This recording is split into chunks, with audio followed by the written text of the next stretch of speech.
Que le nom du Seigneur soit béni, vous qui me suivez chez vous à cet instant. Que la grâce de Dieu et l'amour de notre Seigneur vous soient communiqués encore une fois.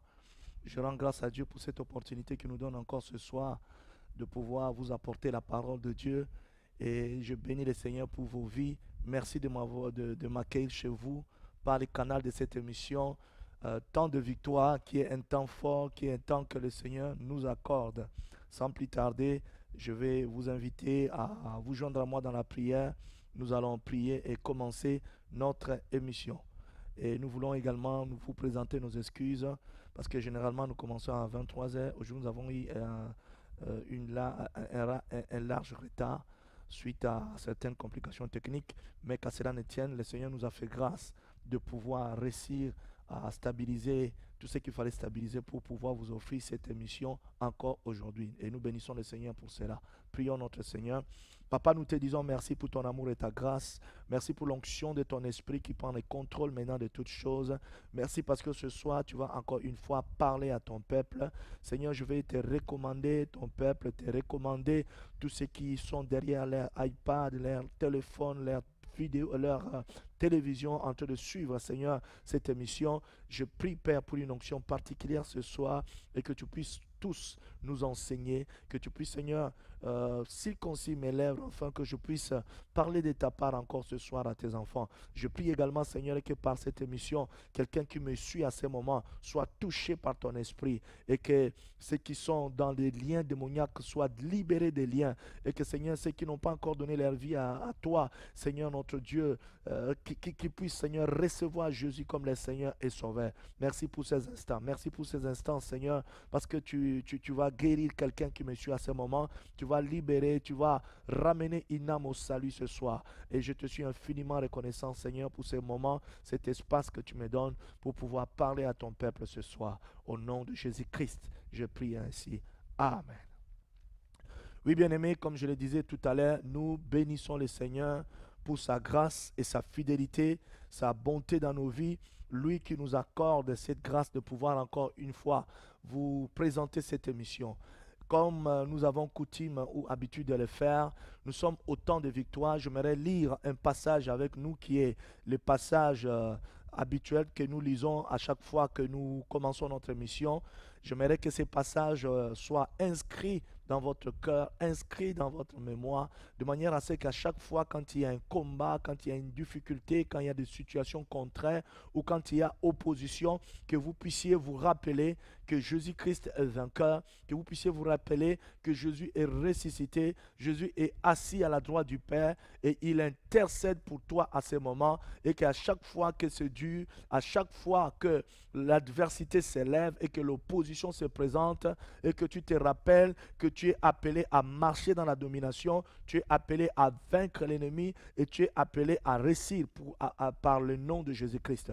Alors, 2 Corinthiens au chapitre 2, le verset 14 jusqu'au verset 15. C'est notre verset habituel, notre verset de l'émission, notre verset par lequel nous ouvrons cette émission. Je vais le lire rapidement. Que le Dieu soit remercié, que Dieu soit remercié, lui qui nous fait toujours triompher en Christ et qui propage partout à travers nous le parfum de sa connaissance.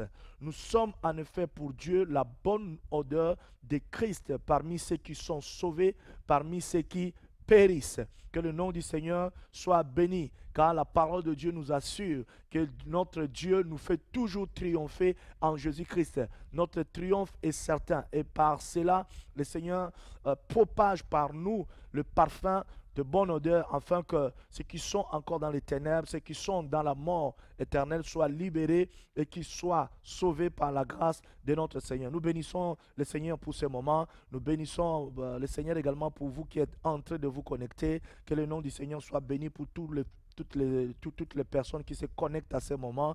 Connectez-vous au maximum et puis essayez de partager également. Invitez vos amis à pouvoir suivre ce moment merveilleux, ce moment puissant que nous allons passer dans la présence de notre Dieu. Nous bénissons le Seigneur pour votre vie et pour cette émission, lui qui nous donne toujours de triompher. C'est la raison pour laquelle nous l'avons intitulé « Temps de victoire ». C'est un temps de victoire face à ta maladie, un temps de victoire face à ta situation, un temps de victoire face au péché qui continue à ronger ton homme intérieur, un temps de victoire face aux difficultés que tu passes. Tu dois te rappeler que le Seigneur a vaincu afin que toi, tu sois un vainqueur.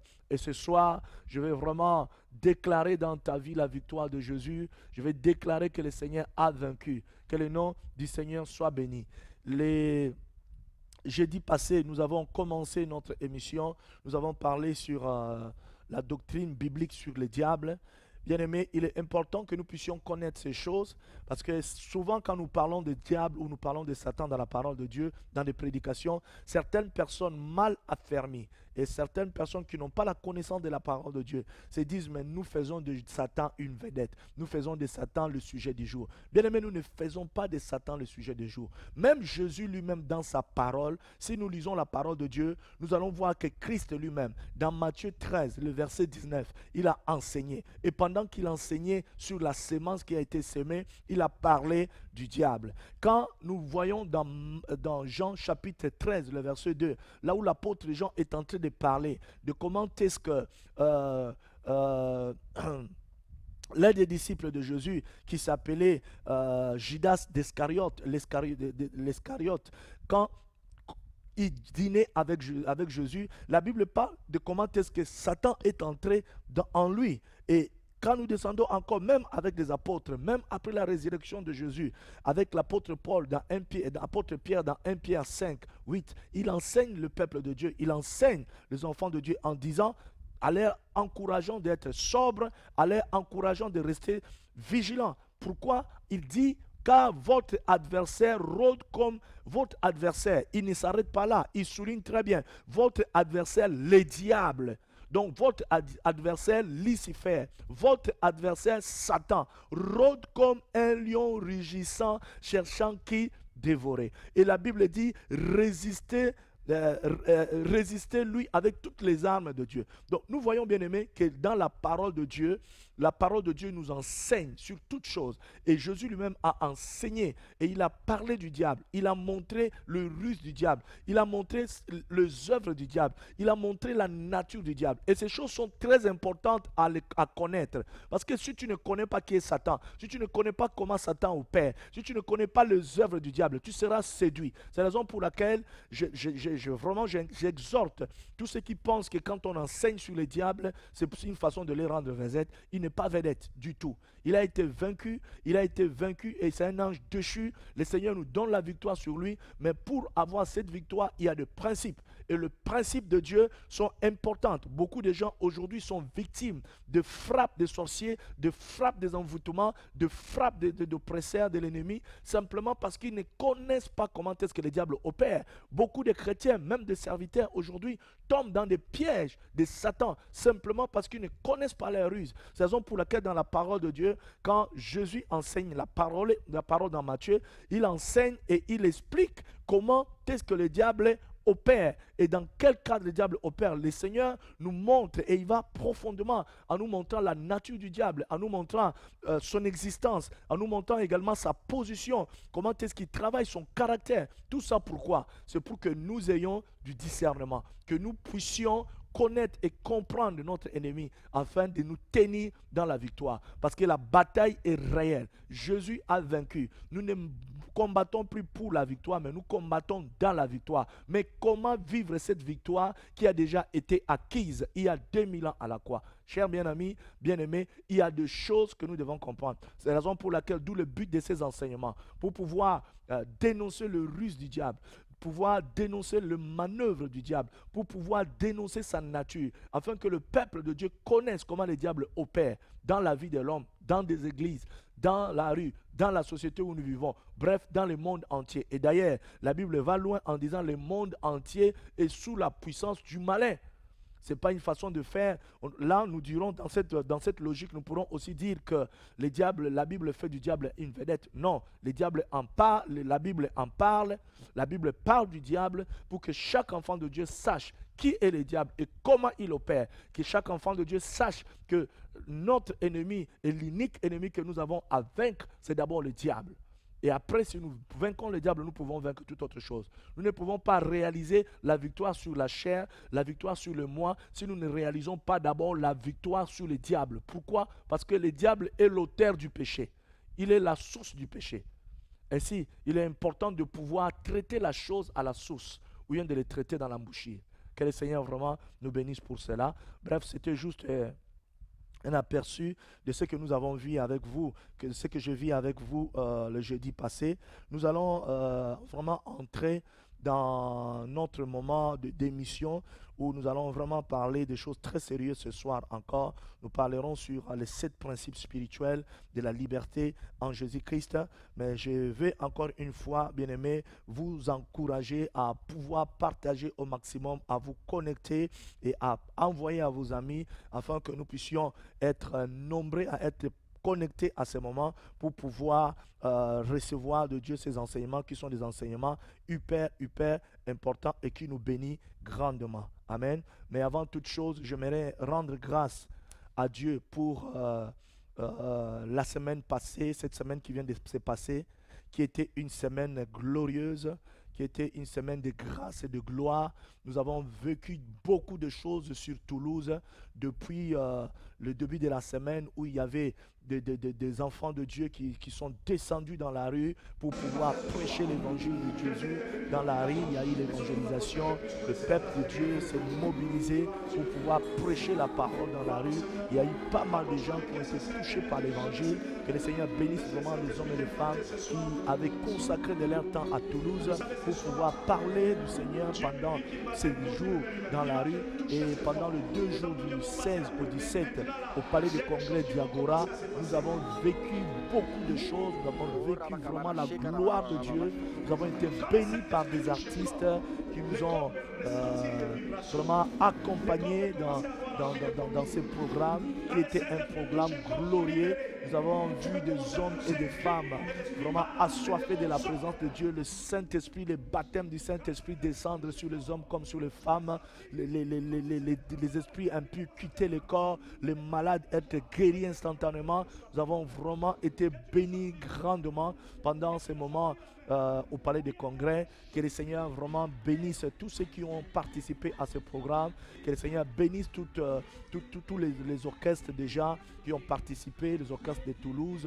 Que le Seigneur les bénisse également. Qu'il bénisse également tous ceux qui sont venus de l'extérieur de Toulouse, de partout un peu en France, pour pouvoir nous conduire dans l'adoration, dans la louange pendant ces moments. Et que le Seigneur bénisse aussi Rémi Bell, l'évangéliste Rémi Bell, le bombardier, l'homme qui est la porte belle, donc l'homme du temps par qui le Seigneur est en train aussi de passer pour pouvoir renverser les mentalités religieuses, les mentalités mondaines dans la tête de beaucoup de Français, de manière à ce que la France soit complètement gagnée au Seigneur. Qu'il bénisse également le pasteur Paul Lolotte qui était le directeur de ce programme. Et qui a abattu également un grand travail, qui bénisse également toutes leurs épouses qui ont été vraiment à leur côté de grands soutiens. Que le Seigneur bénisse également tous les hommes de Dieu qui sont passés, le prophète Sostène, l'apôtre Kunda, le pasteur José Morino, qui nous a emportés dans la grâce de puissance de témoignage. Que le Seigneur bénisse également le pasteur de Strasbourg, le pasteur Michael, et puis qui bénisse également l'apôtre de Carmel, que le Seigneur le bénisse, le pasteur, l'apôtre Omer qui était de la partie aussi, le frère Alain Patrick Tchengue qui était là aussi. Que le Seigneur vous bénisse tous. Vraiment, nous avons passé des moments merveilleux. Et dimanche, c'était l'apothéose. Nous avons été grandement bénis. Vraiment, la gloire de Dieu est descendue. Je vis pendant que je prêchais, pendant que nous étions en train de rendre ministère, il y avait des esprits impurs qui quittaient les corps, des maladies qui libéraient automatiquement, des gens qui sautaient de joie simplement parce que de douleurs qu'ils avaient amenées, des douleurs qui habitaient leur corps quand ils sont venus à la fête nationale de l'évangile, ils ont été touchés par le Saint-Esprit. Il y a une grande atmosphère de gloire qui a été libérée pendant ces 2 jours, qui a vraiment opéré dans la foule. Et nous sommes infiniment infiniment reconnaissants à notre Dieu pour tous ses serviteurs, pour ses servantes, pour nous-mêmes, pour tout le peuple de Dieu qui sont venus de partout, dans toutes les villes de la France pour pouvoir participer à ce programme, à cette deuxième édition de la fête nationale de l'Évangile. Et nous croyons que c'est que Dieu a fait, ce que Dieu a fait pendant ces moments, cela sera marqué dans la République. Nous avons pris un temps également par les canaux de l'apôtre Kunda pour pouvoir consacrer le pays, la France, entre les mains de Dieu, en élevant à Dieu les drapeaux. Et nous croyons que ce sont des signes très prophétiques, des signes par lesquels Dieu est en train d'ouvrir une porte, une très grande porte dans la francophonie et particulièrement en France, pour que la France soit une lumière, que la France soit un pays béni encore, que en France, que le foyer de réveil se lève et que les âmes soient transformées, que les vies soient transformées, que les hommes et les femmes qui étaient autrefois tenus par l'ennemi, tenus par des liens démoniaques, qui servaient autrefois l'ennemi, puissent pouvoir servir le Seigneur désormais. Et nous bénissons le Seigneur pour cela. Nous le croyons que Dieu est en train de faire quelque chose de nouveau plutôt en France. Que le nom du Seigneur soit béni. J'aimerais vraiment par là encourager tous ceux qui ont été guéris, tous ceux qui ont été libérés, tous ceux qui ont donné leur cœur à Christ, tous ceux qui ont vécu des moments forts de puissance. Il y avait des moments de louange. Il y a le pasteur Mbungu Marcel qui nous a aussi conduit puissamment dans la louange. C'était fantastique. Que le Seigneur bénisse aussi cet homme de Dieu, cet homme à la voix d'or qui a une onction particulière dans l'adoration et dans la louange, qui nous a vraiment accompagnés pendant ces moments, surtout les dimanches. Alors les ciels s'étaient ouverts. Que le Seigneur te bénisse, pasteur Mbungu Marcel. Vraiment que le nom du Seigneur soit béni pour tous les serviteurs qui ont participé et tous les partenaires, tous ceux qui sont assoiffés de voir la gloire de Dieu, pas la gloire d'un homme, mais la gloire de Dieu exploser en France. Ceux qui ont la soif de voir la francophonie être réellement impactée par le Seigneur. Et ça, je le crois, que la francophonie sera impactée et la France sera impactée. Et d'ailleurs, elle est déjà en train d'être impactée avec des événements comme des événements que nous avons vécus pendant 2 jours au palais de congrès d'Iagora avec le peuple de Dieu et le ministère. Et ça prouve que quelque part Dieu est en train de libérer une nouvelle vague d'onction. Dieu est en train de libérer une nouvelle vague de grâce sur son peuple. Oh, c'était merveilleux de voir des personnes s'approcher pour donner leur vie à Jésus. Certaines s'approchaient parce qu'ils ont la soif de se laisser utiliser par Dieu. Et pendant qu'ils venaient, le Saint-Esprit saisissait certains. Les liens démoniaques s'est brisés. Certains étaient carrément remplis du Saint-Esprit, baptisés. Certains parlaient et recevaient de parler en langue. Ah, c'était merveilleux. Que le nom du Seigneur soit béni. Et je suis très content pour cette fête de la musique, très content de l'évangile, cette fête nationale de l'évangile. Je suis très content pour tous les serviteurs et servantes de Dieu qui ont vraiment porté à cœur cette vision. C'était merveilleux. Que le Seigneur vous bénisse tous. Et j'encourage tous ceux qui ont donné leur vie à Jésus, qui habitent Toulouse, de pouvoir rejoindre les églises selon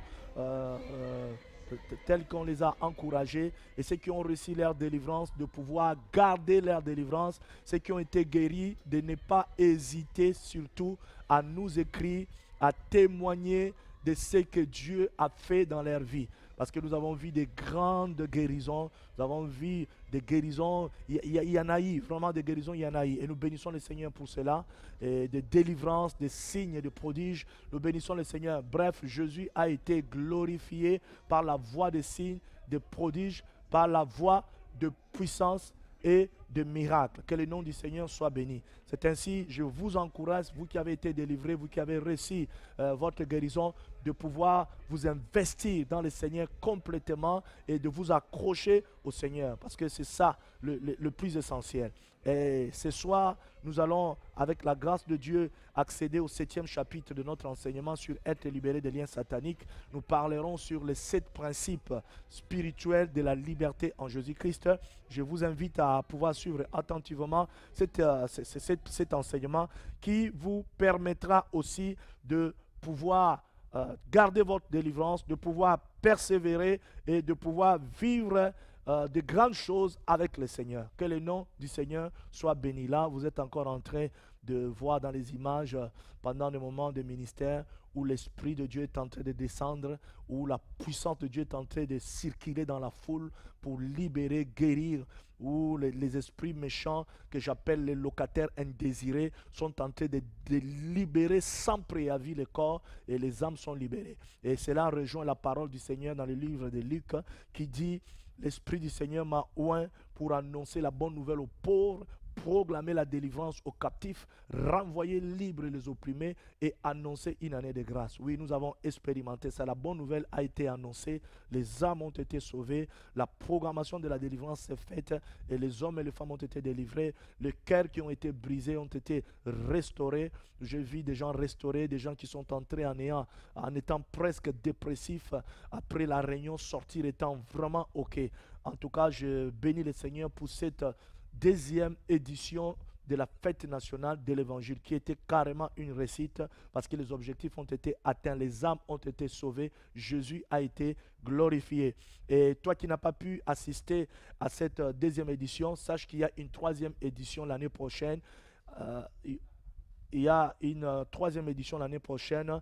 Ne manquez pas à cette troisième édition. Les informations vous seront données au temps convenable à la même période. Vraiment, que le nom du Seigneur soit béni. Et je crois que quelque chose est en train de se passer. Dieu est en train de faire quelque chose sur la France bien-aimée, tel que vous pouvez le constater dans des images où les hommes et les femmes sont en train d'être saisis par la puissance de Dieu. Les hommes et les femmes sont en train d'être remplis de la puissance du Seigneur pour former une année forte où le Saint-Esprit est en train de délivrer, de libérer les âmes, afin de les investir d'une autorité puissante, afin qu'ils soient de véritables témoins et qu'ils participent à cette grande mission qui est la mission de l'évangélisation, la mission de la propagation de la bonne nouvelle, afin que le plus grand nombre soit sauvé. Comme dit la parole de Dieu, et que Dieu veut que tout le monde soit sauvé, et qu'ils parviennent à la connaissance de la vérité. Que le nom vraiment du Seigneur soit béni, que notre Dieu soit glorifié pour ce moment si merveilleux que nous avons passé à la fête pendant la fête nationale de l'Évangile. Toi qui n'as pas pu être là, la troisième édition ne manque pas. C'est pour toi. Toi qui as soif de voir la France transformée, ce programme de la fête nationale de l'Évangile est pour toi. C'est pour tous les Français, c'est pour tous les habitants de la France, de toutes les catégories de vie, toutes les catégories sociales. Venez ensemble, afin que nous puissions élever le Seigneur encore une fois l'année prochaine et que nous puissions secouer réellement la France par l'évangile. Le temps est arrivé où Dieu veut faire des choses et de merveilleuses choses. Donc, comme je le disais tantôt, les informations vous seront données d'ici là, par la direction de la fête nationale de l'Évangile pour vous donner le lieu et l'endroit. Je pense que les dates ne vont pas changer, mais peut-être le lieu va changer. Que le nom du Seigneur soit béni pour ça. Que le Seigneur bénisse vraiment l'évangéliste Rémi Bell et son épouse qui sont les porteurs de cette vision, qui est vraiment une charge. Qui bénisse également tous les serviteurs qui se sont unis dans cette vision comme étant pas seulement partenaires, mais comme étant porteurs, comme étant pionniers, afin qu'ensemble, nous puissions allumer le feu en France, le feu de l'évangile, le feu de l'amour, le feu de l'unité réelle dans la puissance du Saint-Esprit et dans la véracité de la parole de Dieu. Que le Seigneur vous bénisse. Nous allons, bien-aimés, sans plus tarder, continuer ou commencer notre émission, comme je le disais tantôt, mais j'ai bien voulu rendre grâce à Dieu pour ces moments merveilleux passés dans la fête de l'Évangile. Comme vous pouvez continuer à le constater dans les images, c'était fantastique. Que le nom du Seigneur soit béni. Alors ce soir, je vais parler sur les 7 principes spirituels de la liberté en Jésus-Christ. Les 7 principes spirituels de la liberté en Jésus. J'aimerais déjà que nous lisons Jean chapitre 8, le verset 30 et le verset 30 jusqu'au verset 36. Il est dit: si le Fils de l'homme vous affranchit, vous serez réellement libre. Il dit, comme Jésus disait cela, beaucoup crurent en lui. Et le verset 31 dit, alors il dit aux Juifs qui avaient cru en lui, si vous demeurez dans ma parole, vous êtes vraiment mes disciples. Vous connaîtrez la vérité et la vérité vous rendra libre. Ils lui répondirent, le verset 38, dans le chapitre 8 toujours. Nous sommes la descendance d'Abraham. Nous n'avons jamais été esclaves de personne. Comment peut-il dire, vous deviendrez libres? Et Jésus répond, en vérité, je vous l'ai dit, toute personne qui commet le péché est esclave du péché. Or, l'esclave ne reste pas toujours dans la famille. C'est le Fils qui y réside toujours. Si donc le Fils vous libère, vous serez réellement libre. Je sais que vous êtes la descendance d'Abraham. Pourtant, vous cherchez à me faire mourir, parce que ma parole ne pénètre pas en vous. Je dis ce que j'ai vu chez mon Père, et vous, vous faites ce que vous avez entendu de la part de votre Père. Oui, bien-aimés, les 7 façons ou les 7 principes spirituels divins pour la liberté ou maintenir sa liberté en Jésus. Pourquoi je parle de principes? Simplement parce que le Dieu de la Bible est un Dieu de principes. C'est un Dieu qui opère et qui agit dans le principe. J'aimerais déjà dire ceci, bien-aimé. Derrière chaque principe de Dieu, il y a une vie et il y a un pouvoir. Si tu veux vivre la vie, le pouvoir qui est derrière le principe de Dieu, il est important pour toi de pouvoir respecter ces principes. Souvent, nous voulons que Dieu nous bénisse, nous voulons voir la main de Dieu, nous voulons voir le Seigneur opérer, mais bien aimés, nous ne sommes pas prêts à pouvoir respecter le principe de Dieu, nous ne sommes pas prêts à pouvoir intégrer le principe du Seigneur. Le Seigneur, c'est un Dieu qui agit et qui opère selon les principes. Et si nous vraiment nous décidons de pouvoir respecter le principe de Dieu, nous allons vivre beaucoup de grâces et beaucoup de choses de la part de Dieu. Nous allons découvrir que le pouvoir et la vie qui est derrière chaque principe de Dieu va impacter notre vie. C'est ainsi, il est important que nous puissions comprendre ces principes. C'est la raison pour laquelle d'ailleurs nous parlons des principes de Dieu. Et ici nous voyons Jésus en train de converser avec les descendants d'Abraham, donc le juif. Il leur dit en disant, vous connaîtrez la vérité et la vérité vous rendra libre.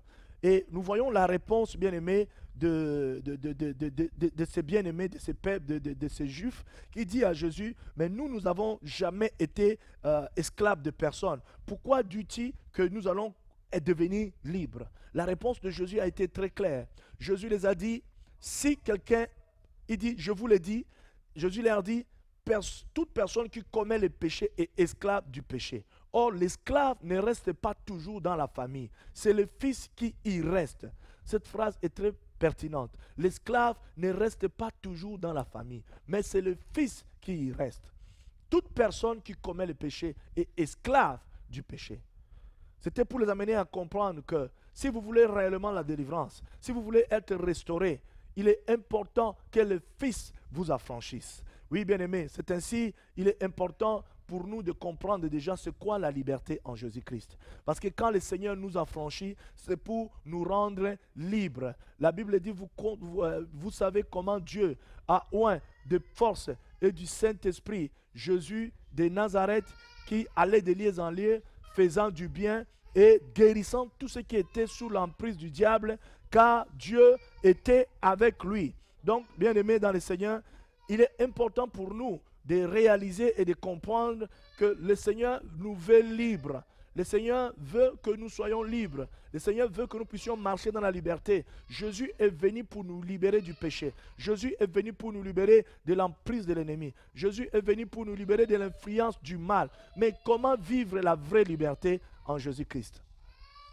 La liberté déjà est définie en grec comme étant eloteros, qui veut dire simplement en grec eloteros, qui veut dire action par laquelle un individu ou un peuple est arraché de l'esclavage et devient libre. L'état d'homme libre se définit selon le Nouveau Testament, bien aimé, comme d'ordinaire par rapport à l'opposition à l'état d'esclave. La liberté spirituelle que nous parlons tout à l'heure, c'est une liberté que nous ne pouvons acquérir que par le Seigneur Jésus. Contrairement d'ailleurs à la mentalité stoïcienne ou humaine de la science qui dit souvent que l'homme est né libre. Mais bien aimé, l'homme n'est pas né libre. L'homme est né esclave de la corruption. L'homme est né esclave de péché. Tout celui qui est né par un homme et une femme est esclave du péché. Et le péché, c'est la porte qui donne accès à l'ennemi. Le péché, c'est la porte qui permet à ce que le diable puisse avoir le dessus sur l'homme qui est l'homme naturel. Ainsi, il est important que nous puissions également savoir que l'homme étant né esclave, comme dit la parole de Dieu, l'homme ne peut pas lui-même se rendre libre. Il ne peut pas se rendre libre ni par la connaissance, ni par quelque initiation religieuse. Ce n'est pas la connaissance qui va te rendre libre. Ce n'est pas parce que tu connais les religions que tu deviendras libre. Ce n'est pas parce que tu es initié dans certains rites religieux. Tu fais tu prends l'Eucharistie, tu fais certaines choses religieuses ou tu es dans des rites religieux qui te permettront de pouvoir être libéré. Les initiations religieuses ne te rendront jamais libre. La seule personne qui te rend libre, c'est Christ.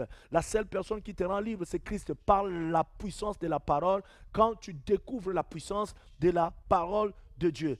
Le mystère ne te rendra jamais libre. Le mystère religieux ne te rendra jamais libre. Ni par quelques mythes, bien-aimé, tu ne seras pas libre. Comme dit la parole de Dieu dans Romains au chapitre 7, le verset 7 en descendant, en disant, nous savons en effet que la loi est spirituelle, mais moi, je suis marqué par la nature, par ma nature, vendu au péché, dit l'apôtre Paul. Je ne comprends pas ce que je fais. Je ne fais pas ce que je veux, je fais ce que je déteste. Or, si je fais ce que je ne veux pas, je reconnais par là que la loi est bonne. En réalité, ce n'est plus moi qui agis ainsi, mais le péché qui habite en moi. Ça, c'est l'apôtre Paul qui est en train de parler, en nous expliquant et en nous amenant à comprendre que l'homme né d'une femme et d'un homme ne peut pas se rendre libre lui-même. Parce qu'en lui, il y a le péché. Il n'y a pas une sémence de Dieu sans Christ. C'est quand Christ entre dans une vie, quand Christ pénètre une vie, celui qui apporte la vie de Dieu. La Bible dit, en elle était la vie, et la vie était la lumière du monde. Quand nous recevons le Seigneur nous éclaire. Le Seigneur fait de nous ses enfants. La Bible dit à tous ceux qui l'ont reçu, il les a donné le pouvoir de devenir. Il n'a pas dit qu'il fait des enfants de Dieu. Il les a donné le pouvoir de devenir. Et nous voyons par le verbe devenir en grec, les définit par le fait d'un processus à suivre. Donc, par là, nous voyons que nous recevons le Seigneur, nous recevons la parole de Dieu. En recevant cette parole de Dieu, cette parole commence à nous transformer parce qu'elle a la sémence de Dieu en elle, parce qu'elle a la puissance de Dieu de pouvoir briser la corruption, de pouvoir briser le joug de l'ennemi. Ainsi, bien-aimé, Christ seul peut rendre libre, non pas pour que nous soyons indépendants de Dieu. Jésus nous libère pour faire de nous des hommes et des femmes qui dépendent de Dieu, afin d'accéder à la vraie liberté.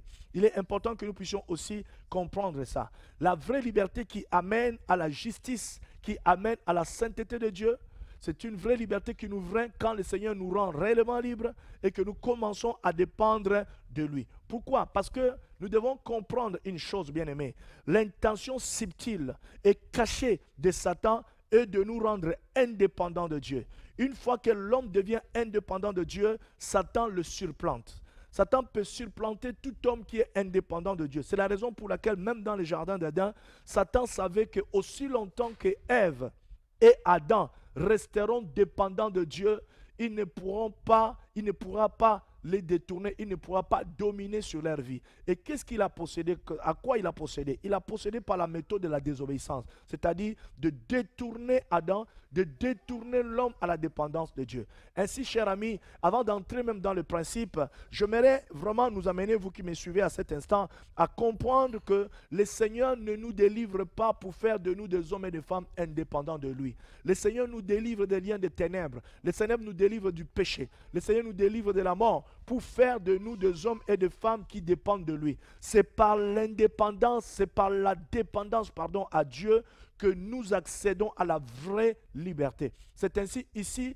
Jésus ne parle pas de la liberté, mais Jésus parle de la vraie liberté. Quand cet homme lui dit, quand cette femme lui dit, nous sommes la descendance d'Abraham, comment peux-tu dire que nous sommes esclaves? Jésus leur dit, si le Fils de l'homme vous affranchit, vous serez réellement libres. Ici, il s'agit de la vraie liberté. Et la vraie liberté ne peut venir que quand nous sommes libérés et que nous commençons désormais à dépendre de Dieu. À ce moment-là, le fait de pouvoir dépendre de Dieu permettra à ce que nous puissions accéder à une vraie liberté. Et cette vraie liberté va créer deux choses dans notre vie. La première des choses, c'est la justice de Dieu.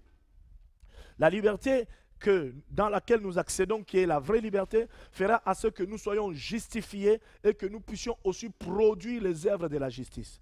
Deuxièmement, la liberté dans laquelle nous accédons avec le Seigneur permettra à ce que nous puissions développer un désir profond de nous sanctifier. Pourquoi beaucoup de gens aujourd'hui n'ont pas ces soucis, ces désirs de marcher dans la sainteté, de plaire à Dieu, de se sanctifier? Pourquoi? Parce que les gens sont libérés, les gens sont libres et ils pensent que le fait d'être libéré, le fait d'être délivré des démons, le fait d'être libéré du péché, ça suffit. Oui, bien-aimé, Dieu te libère pour que tu sois dépendant de lui. Parce que nous devons retenir une chose, aussi longtemps que l'homme reste indépendant de Dieu, l'homme est vulnérable. Aussi longtemps que l'homme reste indépendant de Dieu, l'homme est manipulable par l'ennemi. Ça, nous devons le savoir. C'est ainsi, je disais tout à l'heure, l'intention subtile et cachée de Satan est de nous rendre indépendants de Dieu. Il est important que nous puissions savoir également, bien-aimés, que l'homme entre dans un chemin qui se détourne de Dieu vers le moi et l'indépendance quand l'homme n'est plus dépendant de Dieu. Pourquoi? Parce que quand on n'est plus dépendant de Dieu, au niveau de jugement, au niveau de désir, au niveau de volonté, etc., par rapport à la communion que nous vivons, qu'est-ce qui va se passer? Il y a une indépendance envers Dieu qui va se créer. Et le chemin de l'indépendance envers Dieu, c'est un chemin de la mort. C'est un chemin qui nous conduit vers le chemin d'Adam, le premier Adam. Donc c'est un chemin vers le moi. Et ce qui fait que notre jugement, notre désir, notre volonté sera basé sur le moi. Quand nous essayons de voir la vie de Christ, bien-aimé, notre Seigneur Jésus-Christ est l'exemple du chemin de la vie, le chemin de la vie. Parce que quand nous voyons, même quand Satan est venu tenter Jésus dans la parole de Dieu, dans Luc 4, l'objectif de Satan, lors de la tentation de Christ, était la mort. Jésus s'est battu pour sa vie. Satan était parti pour mettre Jésus dans l'impossibilité de devenir la vie pour les hommes. Jésus voulait donner sa vie. Il voulait devenir la vie pour les hommes. Et quand Satan se manifeste face au Fils de l'homme dans les déserts, pendant qu'il était en train de jeûner et de prier, pendant ce moment-là, le Seigneur était en train de combattre pour que sa vie désormais soit réellement une vie pour les hommes. Parce que la Bible dit, en elle était la vie et la vie était la lumière du monde. Et la tentation de Satan était justement pour pouvoir intercaler cette action qui permettra à ce que la vie de Christ puisse pénétrer dans les hommes, la vie de Christ puisse être offerte à l'humanité afin que l'humanité tout entière soit sauvée. Mais nous voyons un très bel exemple parce que le Seigneur, par Christ, nous donne un bon exemple qui est l'exemple de l'obéissance, l'exemple de la dépendance envers Dieu. Pourquoi? Parce que le chemin de Christ, c'est un chemin où il n'a pas hésité un seul instant de pouvoir se détourner du moi et se tourner vers le Père.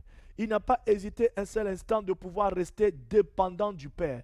Et dans son attitude face à la vie, bien-aimée, rien de moi n'est apparu. Nous voyons que Jésus, c'était toujours non pas ma volonté, mais la volonté de mon Père. Quand il priait, il disait toujours ce que je fais. C'est quand il prêchait ou quand il enseignait, ce que je vous dis, je ne le dis pas, ne vient pas de moi-même. C'est des choses que j'ai entendues de mon Père. Pourquoi? Parce que Christ savait que sa conformité à la volonté du Père fera à ce qu'il soit réellement une vie pour les hommes. Ce qui fait aujourd'hui, par Jésus-Christ, nous avons la vie. L'offrande de la mort et de la vie de Jésus a été acceptée auprès du Seigneur. C'est qu'aujourd'hui, les hommes sont sauvés, les hommes sont pardonnés de leurs péchés, les hommes sont justifiés, les hommes sont restaurés, les hommes sont délivrés des emprises des ténèbres. Pourquoi? Parce que Jésus-Christ était un bel exemple de la dépendance envers Dieu. Ainsi, bien-aimés, je vais vraiment t'encourager pour te dire simplement que cette liberté que nous recevons en Jésus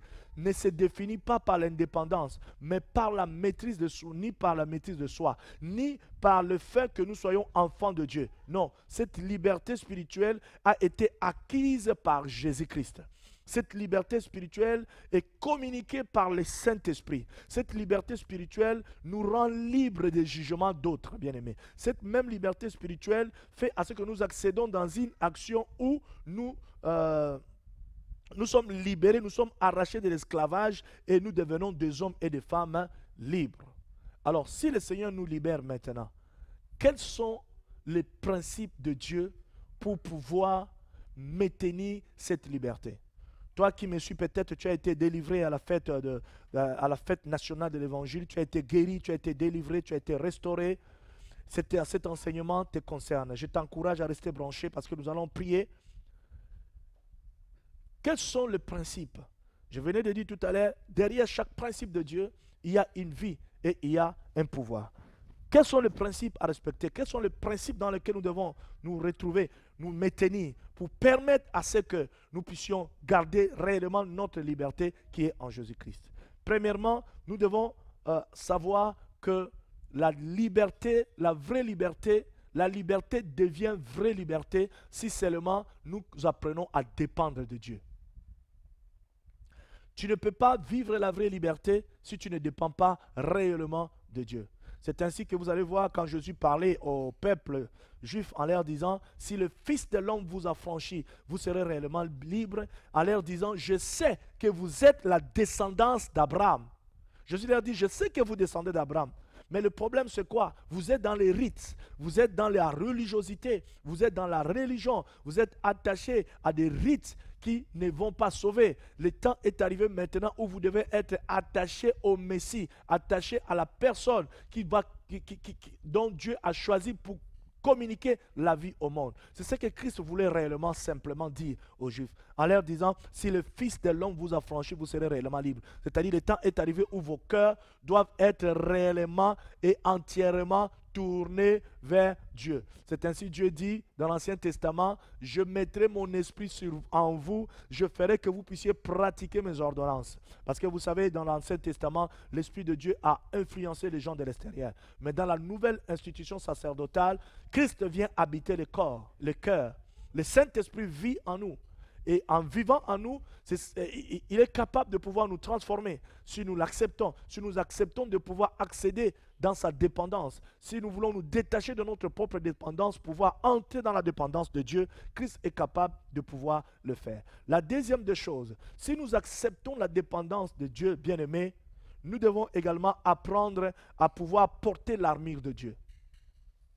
Porter l'armure de Dieu veut simplement dire porter les armes que Dieu nous a données dans Ephésiens chapitre 6, le verset 10 au verset 18. Et là-bas, la Bible nous dit que nous n'avons pas à lutter contre le sang et la chair, mais nous avons à lutter contre les dominations, contre les principautés, contre les princes des ténèbres dans le lieu céleste. C'est ainsi. Quand je commençais cette émission, j'étais en train d'exhorter tous ceux qui pensent que quand nous parlons de Satan, nous sommes en train de faire de lui une vedette. Non, nous ne faisons pas de lui une vedette. Jésus-Christ reste la seule personne la plus parlée du monde jusqu'à aujourd'hui et il en restera parce qu'il est le seul qui a laissé un tombeau vide. Mais quand nous parlons du diable, c'est pour éveiller la conscience du peuple de Dieu. Parce que notre ennemi est Satan. Notre ennemi n'est pas notre frère qui est à notre côté, mais c'est le diable. Si aujourd'hui même, certains croyants, certains chrétiens confondent les ennemis jusqu'à aller combattre les hommes et combattre dans la chair, c'est parce qu'ils ne connaissent pas qui est Satan.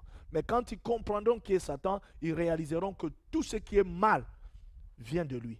Et à ce moment, les gens se tourneront pour pouvoir aller contre lui et le combattre réellement comme la parole de Dieu l'a dit. Donc nous devons porter l'armure de Dieu. Et en portant l'armure de Dieu comme Ephésiens chapitre 6, le verset 10 au verset 18 l'a dit, comme Philippiens chapitre 4, le verset 8 l'a dit. C'est très important. Pourquoi nous devons porter l'armure de Dieu quand nous sommes libérés?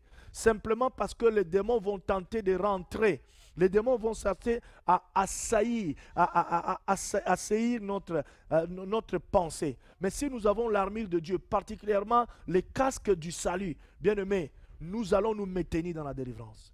Jésus dit, quand les esprits impurs sortent d'un homme, ils vont tourner. et ils reviennent pour voir. Si quand ils reviennent, ils trouvent que cette maison est balayée, propre, mais cette maison n'est pas équipée, qu'est-ce que ces esprits font? Ils vont chercher 7 esprits plus méchants et ils reviennent. Et le Seigneur souligne que la condition de cette personne sera plus pire qu'avant. Ainsi, bien-aimé, il est important pour toi, quand tu es libéré, quand tu es délivré, de savoir garder tes pensées en Dieu. Parce que le diable viendra déjà au niveau de tes pensées pour chercher à t'injecter les pensées négatives, pour chercher à t'injecter les pensées de doute, les pensées de négativité, les pensées de la religiosité, toutes sortes de pensées dans le but de te maintenir. C'est ainsi, il est important, le deuxième pas, c'est de porter les armures. Et l'une d'armures importantes que tu dois porter, c'est le casque du salut. Que tes pensées soient des pensées positives. Que tes pensées soient des pensées qui reflètent la parole de Dieu. Que tes pensées soient des pensées de ce que Dieu dit qu'il fera avec toi. Aujourd'hui, beaucoup de gens sont victimes.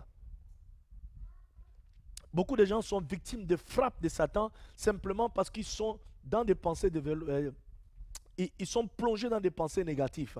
La Bible dit que notre pensée doit être renouvelée. Si ta pensée est réellement renouvelée, par le Saint-Esprit, ta pensée sera orientée vers la parole de Dieu. Ta pensée sera orientée vers les choses que le Seigneur t'appelle à faire.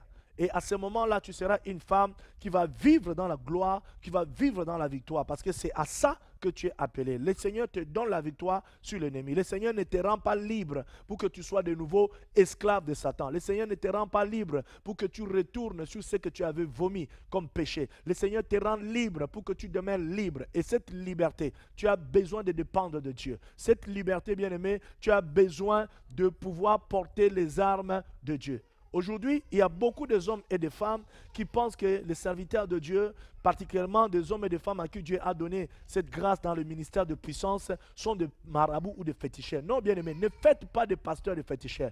Les hommes de Dieu sont des instruments que le Seigneur utilise pour pouvoir vous délivrer. Ce sont des instruments que le Seigneur utilise pour pouvoir vous restaurer. Mais dès que le Seigneur vous restaure, il est important que vous-même, vous puissiez prendre votre vie en main, que vous puissiez vous prendre en charge. Il est important que vous ne restez pas parasites, que vous ne restez pas dépendants des hommes de Dieu. Les hommes de Dieu sont des plaques d'orientation. Les hommes de Dieu sont des outils de Dieu, sont des moyens par lesquels Dieu passe pour pouvoir vous parler. Mais ce que Dieu aimerait est que quand il parle, quand il vous délivre à travers ses serviteurs, que Dieu vous voie aussi croître.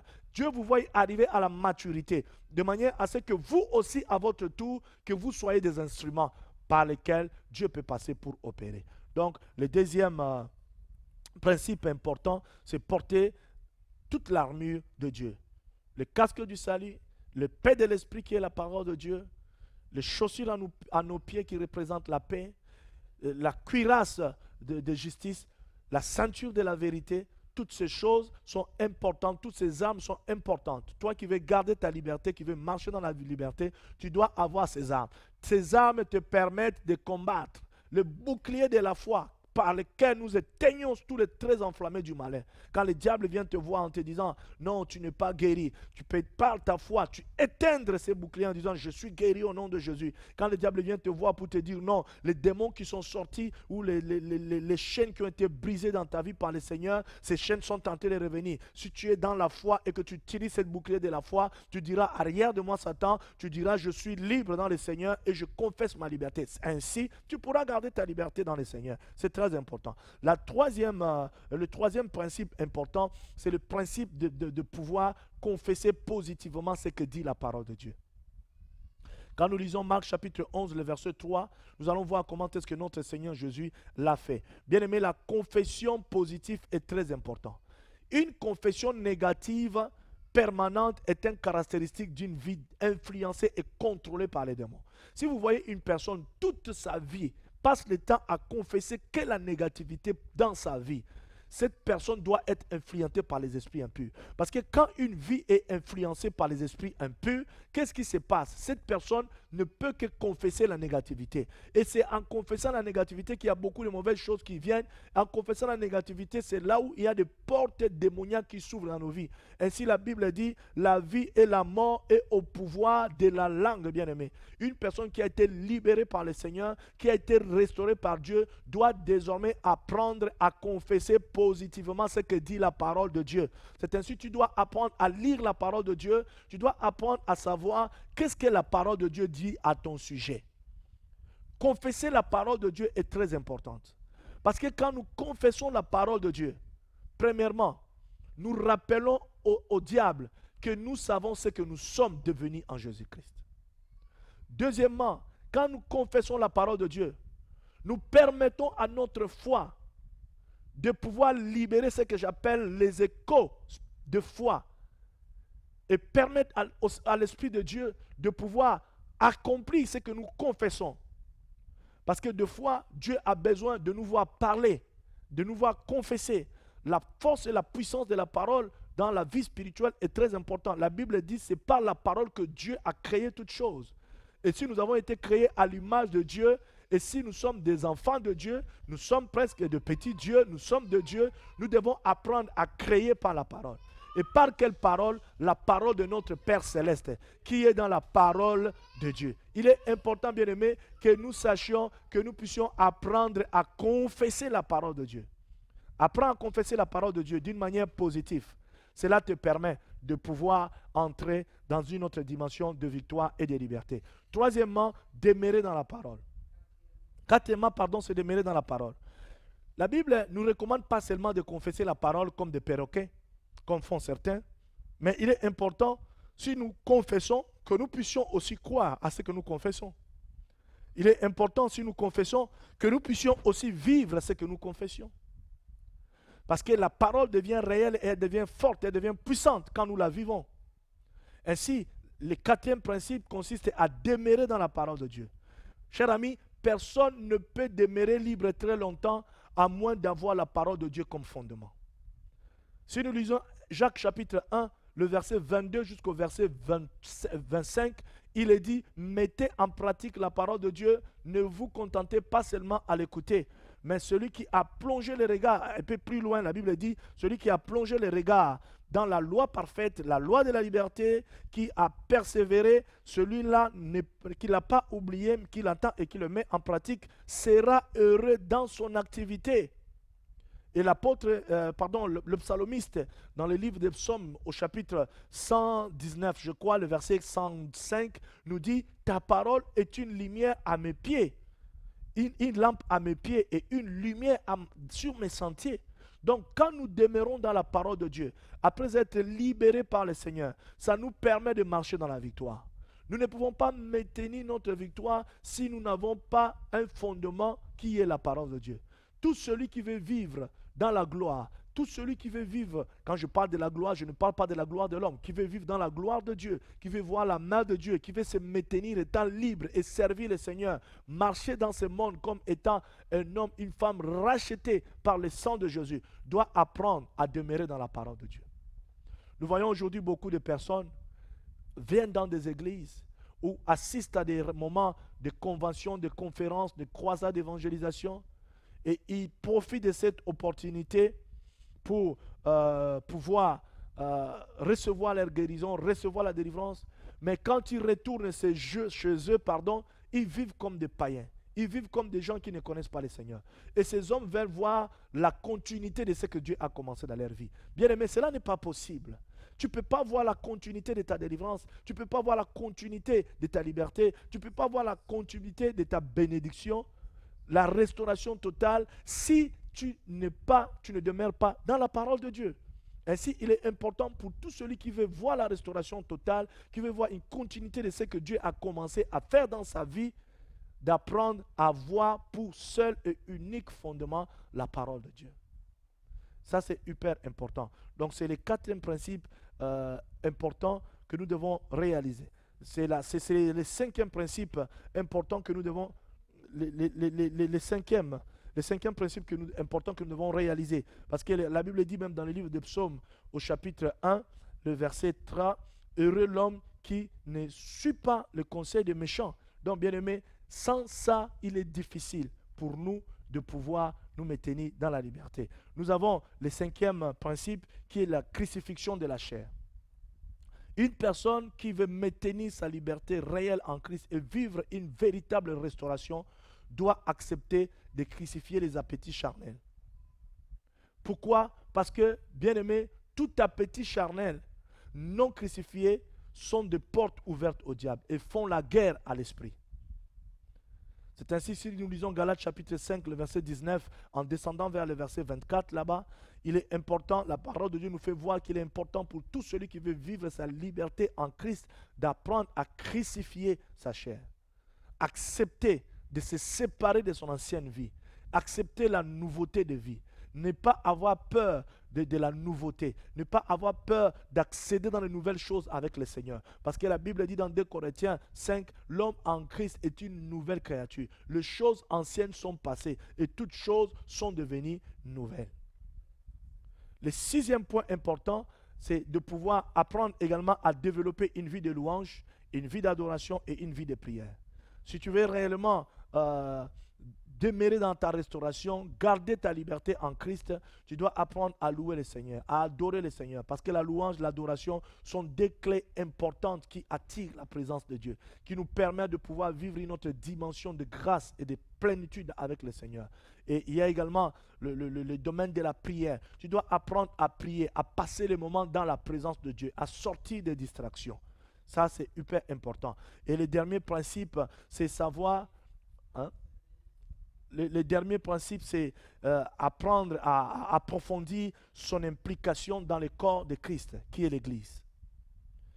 Quelqu'un, toute personne qui veut réellement garder sa liberté, doit pouvoir approfondir son implication dans le corps de Christ, qui est l'Église. Savoir donner de son temps, savoir donner de son énergie, savoir donner de ses capacités, savoir donner même de ses moyens, découvrir et accomplir sa fonction dans l'église de Dieu. C'est très important. Aujourd'hui, quand nous parlons de l'église, c'est toi et moi qui formons le corps de Christ. Mais au-delà de l'église, qui est l'église spirituelle, qui est invisible, nous avons des locaux où nous nous unissons, que nous appelons littéralement les églises locales. Comme à l'époque, dans la parole de Dieu, nous avons vu dans les actes 3, où Pierre et Jean, les apôtres, bref, allaient au temple pour aller adorer. Donc il y a des moments où les gens se réunissent. Ils se réunissaient pour partager, ils persévéraient dans la parole de Dieu, ils persévéraient dans les enseignements des apôtres, dans des temples, dans les synagogues et d'autres dans les maisons. Donc il est important pour toi de vivre avec des frères, avec des sœurs qui aiment le Seigneur, qui comprennent les choses de Dieu, qui vont te porter vers le haut, et non de personnes qui vont te ramener dans la boue du péché, et non de personnes qui vont te ramener à l'ancienneté de vie. C'est ainsi, toute personne qui veut vivre réellement une vraie liberté doit aussi savoir faire le ménage dans son entourage, doit savoir faire le ménage dans ses relations. Quels sont les gens avec qui tu marches? Quels sont les gens avec qui tu traînes? Quelle est ta compagnie de la journée, bien-aimé? Parce que toutes ces personnes-là affecteront d'une manière positive ou négative ta vie. S'ils sont de bonnes personnes, positivement, ils vont t'impacter. S'ils sont de mauvaises personnes, ils vont t'affecter négativement. C'est ainsi, il est important pour ce dernier point ou ce dernier principe de pouvoir faire le nettoyage. Je l'ai toujours dit, le père et la mère nous est imposé par les cieux. Mais les hommes et les femmes avec qui nous marchons sur cette terre ne nous sont pas imposés. Dieu nous donne le choix de les choisir. Alors fais les bons choix. Choisis des bons amis.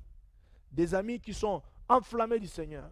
Des amis qui aiment le Seigneur. Des amis qui sont motivés pour voir la gloire de Dieu, pour voir la puissance de Dieu, pour marcher dans la crainte de Dieu.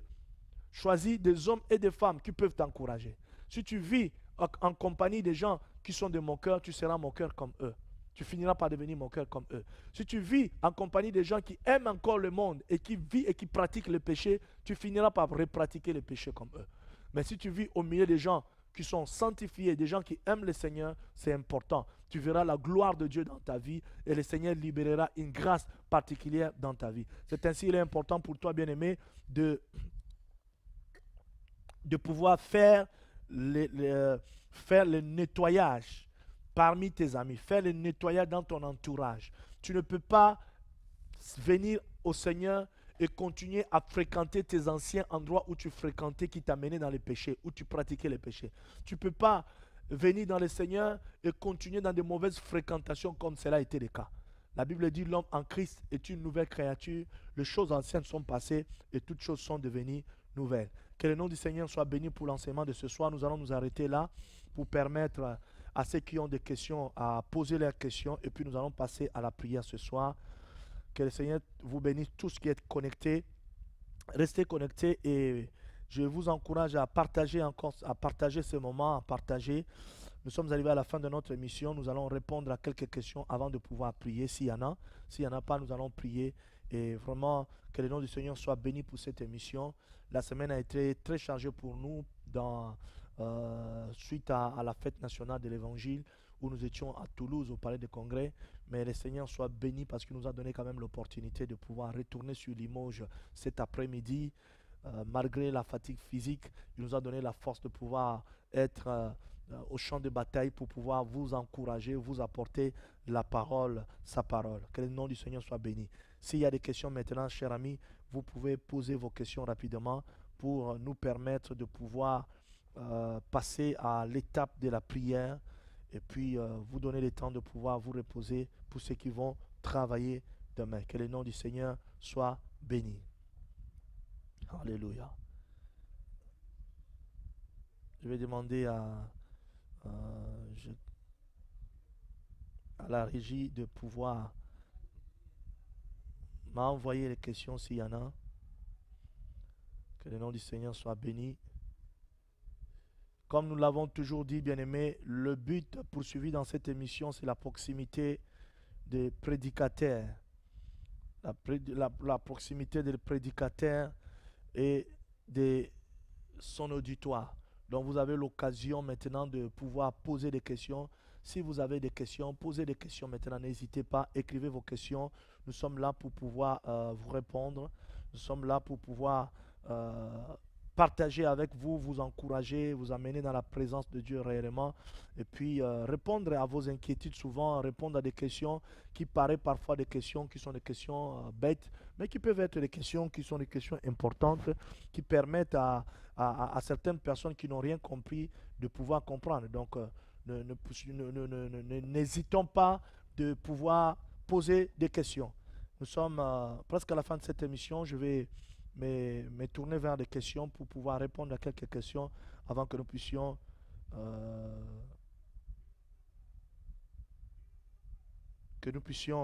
avancer. Que le nom du Seigneur soit béni pour vous tous qui avez été branchés. Alléluia. Nous bénissons le Seigneur pour son amour et sa grâce. Il est roi, il est Seigneur. Soyez tous bénis, vous tous qui avez été connectés, les fidèles de Limoges, les enfants de Dieu de la vie de Limoges, de Paris, Canada, soyez connectés. Afrique également, soyez connectés. États-Unis, nous bénissons le Seigneur pour votre présence. Soyez grandement, grandement bénis. S'il y a des questions à poser, posez vos questions, bien-aimés. Nous sommes autant de questions. Je suis là pour répondre à vos questions rapidement avant de pouvoir entrer dans ces moments de prière. S'il n'y a pas de questions, ce que je voudrais proposer, ou en attendant que la régie est en train de nous aider à recruter toutes les questions, nous allons prier, invoquer le Seigneur. Ne sois pas déconnecté, reste connecté. Nous allons prier, essayer de prier. Ce soir, j'aimerais simplement déclarer la liberté réelle dans ta vie, toi qui es au Seigneur. Ce soir, j'aimerais te confier au Seigneur et prier pour que le Seigneur te donne la force de pouvoir continuer le chemin avec lui. Tu as besoin de continuer avec le Seigneur. Tu as besoin de dépendre de Dieu. N'oublions pas que le chemin de l'indépendance est le chemin d'Adam. Et le chemin de la dépendance à Dieu est le chemin de Jésus-Christ qui est le second Adam. Et la vie est dans le second Adam. Donc vraiment, bien-aimés, posez des questions si vous avez vos questions et posez-les pour que nous puissions voir dans quelle mesure nous allons avancer et vous répondre. S'il n'y a pas de questions, ce que nous allons faire rapidement, c'est de pouvoir prier avec vous, vous confier entre les mains du Seigneur. Alléluia. Merci Saint-Esprit. Seigneur, nous voulons, approche-toi, bien-aimé, reste concentré. Nous allons commencer à prier. Je vais prier pour cet instant pour que le Seigneur fasse descendre sa grâce et sa gloire sur ta vie. Dans le nom puissant et glorieux de Jésus, Papa, je te rends grâce pour ces moments merveilleux que tu nous donnes. Je te rends grâce pour ta parole qui est la vérité. Je te rends grâce pour l'onction que tu libères à ces moments par la voix des ondes. Seigneur, tu as dit dans ta parole, vous connaîtrez la vérité et la vérité vous affranchira. Merci pour ta parole que nous avons partagée ce soir.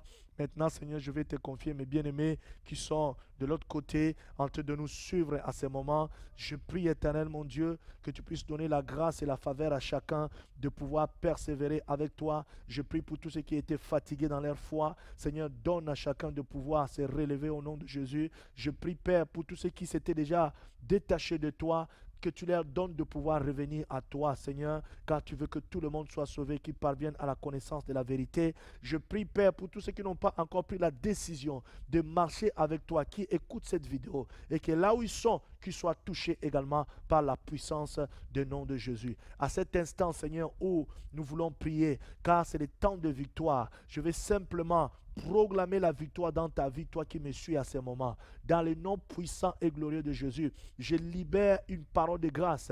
Je proclame que dans ta vie, tu es vainqueur. Je proclame que Christ, la victoire de Jésus dans ta vie, au nom de Jésus. La victoire de Jésus sur la maladie qui t'embête à ce moment. Quelle que soit la dimension de cette maladie, quelle que soit la dimension, le temps que cette maladie a fait, dans le nom de Jésus-Christ, à ce moment, je prie, je libère la grâce de Dieu, j'ordonne à tout pouvoir de maladie qui te tenait captif de lâcher prise maintenant et de libérer ton corps à cet instant au nom puissant et glorieux de Jésus-Christ. Que les chaînes de ténèbres qui te tenaient dans la maladie soient brisées au nom de Jésus. Je prie enfin que toute maladie héréditaire, toute maladie incurable dans ton corps, dans ton organisme, soit chassée et brisée dans le nom de Jésus-Christ de Nazareth. Reçois la guérison, toi qui me suis à cet instant qui est malade. Je déclare ta guérison au nom de Jésus. Touche là où tu as mal à cet instant par ta main droite, touche-les. Pendant que tu le touches, tu reçois. Pendant que tu touches la partie qui est souffrante, tu reçois. Si c'est tout le corps, touche simplement ton cœur. Tu reçois maintenant au nom de Jésus la guérison par la puissance du nom de Jésus-Christ. Je prie pour toi qui est en recherche d'emploi, qui est fatigué parce que tu n'arrives pas à en trouver. Tu as fait des temps sans travailler. Ce soir, dans le nom de Jésus, j'appelle la faveur de Dieu dans ta vie. Je déclare dans le nom puissant et glorieux de Jésus que le porte d'emploi s'ouvre devant toi maintenant dans le nom de Jésus. Reçois la grâce de Dieu. Reçois la grâce de Dieu dans le nom de Jésus-Christ. Toi qui as des projets qui n'arrivent pas à aboutir face à des situations dans lesquelles tu te trouves et qu'à chaque fois que tu commences un projet, il y a une situation qui vient intercaler ce projet. Ce soir, dans le nom de Jésus, que la puissance du Saint-Esprit te touche. Que le Seigneur te donne la grâce. Cette fois-ci, je prophétise sur ta vie que tu arriveras à la fin de tes projets avec le Seigneur. Toi qui es tenu et retenu par le mal, par le diable, ce soir dans le nom de Jésus, je lève le paix de l'esprit dans ta vie et je brise, j'anéantis, je coupe tout lien de péché qui continue à te tenir dans le nom puissant et glorieux de Jésus. Toi qui es tenu par la masturbation, sois libéré maintenant. Toi qui es tenu par la fornication, sois libéré. Toi qui es tenu par l'ivrognerie, sois libéré. Toi qui es tenu par l'idolâtrie, sois libéré maintenant au nom de Jésus-Christ. Toi qui es traîné à cet instant, qui me suis, par la drogue, ce soir dans le nom de Jésus, je chasse de ta vie tout esprit de drogue et j'ordonne maintenant que tu sois libéré par la puissance du nom de Jésus-Christ. Reçois maintenant la liberté, reçois la délivrance dans le nom de Jésus, que cet esprit de drogue qui t'a tenu des années en année te libère maintenant au nom de Jésus-Christ de Nazareth. Je prie pour toi, toi qui es dans l'homosexualité. Ce soir, je déclare que tout pouvoir d'homosexualité qui t'a investi, qui a investi ta vie, ta pensée, ta mentalité est vaincu maintenant. Que le feu de Dieu descende et dévore toute cette mentalité impure, abominable de l'ennemi et que tu sois libéré, que les chaînes de l'homosexualité soient brisées dans le nom puissant et glorieux de Jésus-Christ. Toi qui vis et qui demeures dans l'impureté, reçois la grâce de Dieu, reçois le désir maintenant de te sanctifier dans le nom puissant et glorieux de Jésus.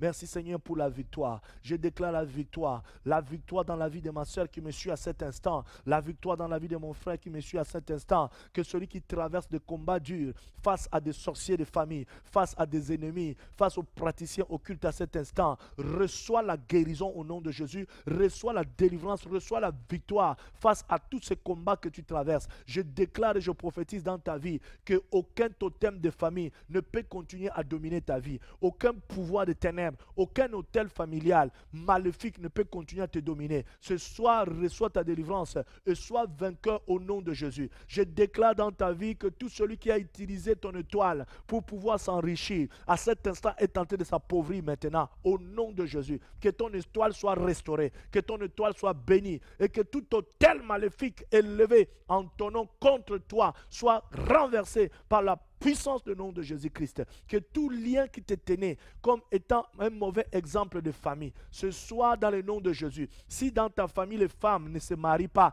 je déclare que tu te marieras. Reçois le mariage maintenant dans le nom de Jésus. Si dans ta famille les gens ne vont jamais de l'avant, les gens sont tenus par la pauvreté, la misère, ce soir je déclare que tu es un rescapé de Jésus-Christ. Reçois le changement. Je prophétise sur ta vie que tu feras la différence. Tu feras la différence. Tu feras la différence, car il est dit, vous verrez de nouveau la différence entre ceux qui sont à moi, ceux qui m'appartiennent, ceux qui me servent et ceux qui ne me servent pas. Je déclare que tu es un rescapé de Dieu et que le Seigneur, la grâce et la faveur de Dieu descendent dans ta vie. Que le nom du Seigneur soit béni dans le nom puissant et glorieux de Jésus-Christ. Je priais ainsi. Laisse que cette parole, Père, qui a été sémée dans le cœur, puisse être encore puisse produire des fruits. Saint-Esprit, toi qui es le meilleur enseignant, Papa, que tu continues, Seigneur, à enseigner ton peuple maintenant, dans le nom glorieux et puissant de Jésus-Christ. Je priais. Toi qui es découragé à cet instant, que la gloire de Dieu descende sur ta vie, reçois l'encouragement et sois fortifié. Le Saint-Esprit te dit, il est avec toi, il ne t'a jamais abandonné. Reçois la grâce de Dieu, reçois la faveur du Seigneur. Regarde, relève la tête maintenant et regarde la fidélité de Dieu. Le Seigneur est avec toi et le Seigneur n'a pas encore dit son dernier mot. Oh, je prie ce soir que tout pouvoir de découragement dans ta vie quitte ta mentalité, quitte ton cœur maintenant au nom de Jésus. Que mon Dieu te donne la force de continuer à lui faire confiance et de voir sa gloire. Au nom puissant et glorieux de Jésus, je prie ainsi. Amen. Gloire au Seigneur. Que le nom du Seigneur soit béni. Bien-aimé. Que le nom du Seigneur soit béni. Je vais essayer de voir si nous avons encore des questions. Amen, amen, amen, amen, amen, amen.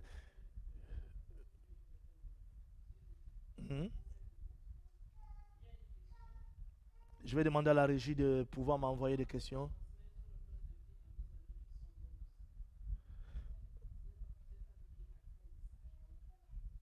Alors, il y a une question.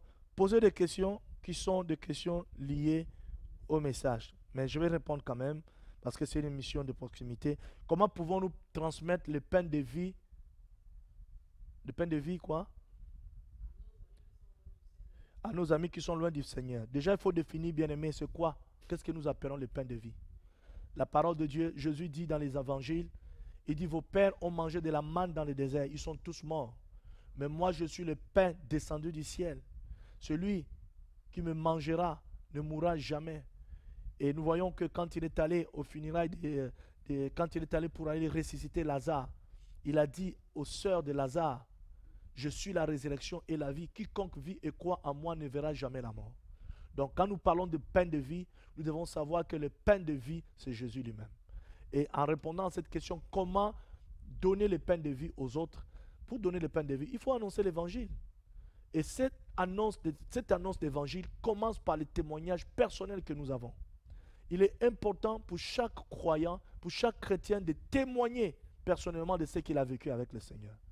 La puissance et le pouvoir des témoignages fera à ce que ceux qui doutent encore de l'existence de Dieu, ceux qui doutent de la présence de Dieu, puissent savoir que Jésus est vivant, que Dieu peut agir également dans leur vie. C'est ainsi, toi qui as reçu Jésus dans ta vie, la seule façon pour toi de donner le pain de vie, tu dois déjà savoir le pain de vie, ce n'est pas le pain chez le boulanger. Ce n'est pas le pain que nous allons acheter chez le boulanger. Le pain de vie dans la parole de Dieu, c'est Christ, c'est Jésus-Christ. Pourquoi nous l'appelons le pain de vie? Parce que quand il entre dans ta vie, il arrête ta famine.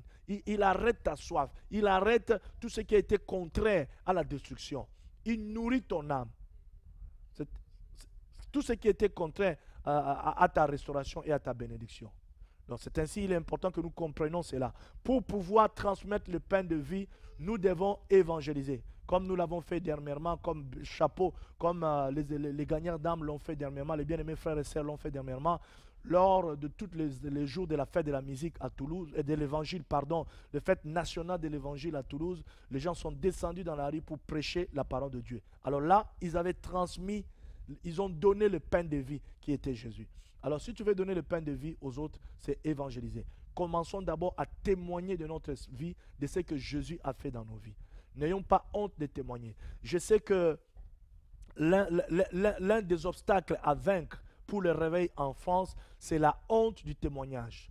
Beaucoup de gens ont peur de choquer. Ah, je ne vais pas témoigner parce que je ne vais pas choquer. Je ne vais pas témoigner parce que si je témoigne, je choquerai. Oui, bien-aimé, il n'y a pas du mal à témoigner de ce que Jésus a fait. Tu as été guéri, témoigne de ta guérison. Tu as été restauré, témoigne de ta restauration. Tu as été délivré d'une vie d'impureté, témoigne. Tu as été délivré de la drogue, témoigne. Il y a des gens qui sont encore sous les liens, qui sont sous les ténèbres, qui ont besoin de recevoir la délivrance. Peut-être par ton témoignage, cher ami, frère et sœurs, ton témoignage peut amener la liberté. L'une des stratégies de manigance démoniaque du diable, c'est de pouvoir empêcher les enfants de Dieu à comprendre la puissance du témoignage, à comprendre le pouvoir du témoignage. Ainsi, il est important pour nous de témoigner de ce que Dieu a fait pour nous. Pour partager le pain de vie, nous ne sommes pas obligés de connaître toute la Bible de Genèse à l'Apocalypse. Mais déjà, si nous avons rencontré réellement le Seigneur et que le Seigneur nous a libérés, le Seigneur nous a guéris, le Seigneur nous a restaurés, rien que ça déjà constitue un grand témoignage. Donc voilà un peu pour répondre à cette question de notre bien-aimé. Que le Seigneur te bénisse pour cette question. Je vais demander à la régie de m'envoyer d'autres questions s'il y a encore des questions avant que nous puissions finir. Parce que... Alléluia. Que le Seigneur soit béni, bien-aimé, pour ce moment. Nous sommes arrivés à la fin de ce programme. Que le Seigneur vous bénisse. Merci de m'avoir suivi dans vos maisons.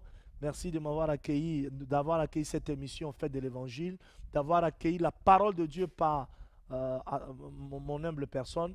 Nous allons, bien-aimés, à cet instant, clôturer cette émission. Je vous donne rendez-vous jeudi prochain à 23h pour la suite de notre émission. Nous avons fini presque avec ces grands thèmes. Jeudi, avec la grâce de Dieu, nous accédons, nous entrons dans un autre nouveau thème que nous allons découvrir certainement jeudi. Restez connectés. Vous qui n'avez pas encore aimé la page Centre Chrétien et Béret, je vous encourage à aimer cette page. Je vous encourage à aimer également la page Edi Kadie Bukandolo Apostolat. Simplement, si vous aimez cette page, ça permettra à ce que vous soyez notifiés lors de notre prochaine émission. Donc, aimez cette page et encouragez les autres à aimer cette page. Que le nom du Seigneur soit béni, soyez grandement bénis et passez une bonne nuit. Que le Saint-Esprit vous visite et vous fortifie pendant votre sommeil. Je vous laisse avec les images de la fête nationale de l'Évangile. Soyez grandement bénis et je vous dis à jeudi prochain.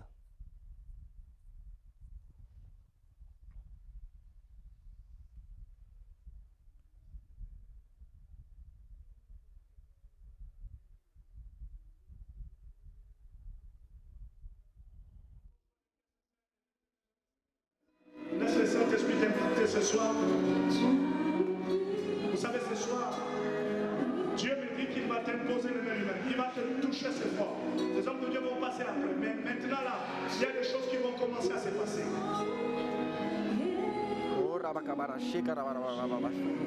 Quand le Saint-Esprit touche le corps peut ressentir des vibrations. Le corps peut commencer à avoir envie de vomir. Quand le Saint-Esprit touche le corps pour libérer, tu peux commencer à pousser un cri et l'esprit part. Les démons sortent de ta vie. Quand le Saint-Esprit touche le corps, tu peux sentir comme si c'est des tremblements de terre qui commencent à te prendre. Mais l'essentiel pour toi est qu'après que tu ne sois plus le même. Que tu ne sois plus la même. Que tu ne sois plus la même. Il y a quelque chose en toi que Dieu a libéré. Il a commencé. souffrir. Il commence devant là. Il commence au premier rangé. Il va aller vers derrière. Le Seigneur a commencé à souffrir. Le Seigneur a commencé à souffrir. Il y a des gens dont les dons seront renouvelés. Il y a des gens qui n'ont pas reçu le Saint-Esprit qui vont les recevoir.